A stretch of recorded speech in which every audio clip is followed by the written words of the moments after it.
બાલોધર ગામમાં દારૂ બંધ કરાવવા ગ્રામજનો ભીલડી પોલીસ સ્ટેશન પહોંચ્યા।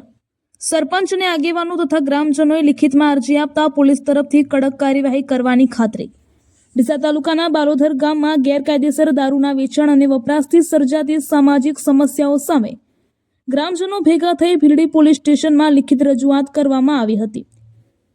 ગામમાં લાંબા સમયથી ચાલતી દારૂની બેફામ પ્રવૃત્તિઓથી યુવાનોનું ભવિષ્ય બગડી રહ્યું હોય ઉપરાંત ઘરેલું કલે ગુનાખોરી અને અશાંતિ વધતી હોવાથી ગ્રામજનોએ દારૂ બંધ કરાવવા અવાજ ઉઠાવ્યો હતો। આ બાબતે ગામના સરપંચ આગેવાનો અને મોટી સંખ્યામાં ગ્રામજનોએ ગામમાં એકત્રિત થઈ ટ્રેક્ટરમાં બેસી ભીલડી પોલીસ સ્ટેશન સુધી રેલી રૂપે પહોંચ્યા હતા। ત્યાં પહોંચીને ગ્રામજનોએ પોલીસ સમક્ષ લિખિત અરજી આપી અને બાલોધર ગામમાં દારૂના ગેરકાયદેસર ધંધા પર તાત્કાલિક પ્રતિબંધ લગાવવાની માંગ કરી હતી। ભીલડી પોલીસ દ્વારા ગ્રામજનોની રજૂઆત ધ્યાનપૂર્વક સાંભળવામાં આવી હતી અને દારૂના વેપાર સામે કડક કાર્યવાહી કરવાની ખાતરી આપવામાં આવી હતી।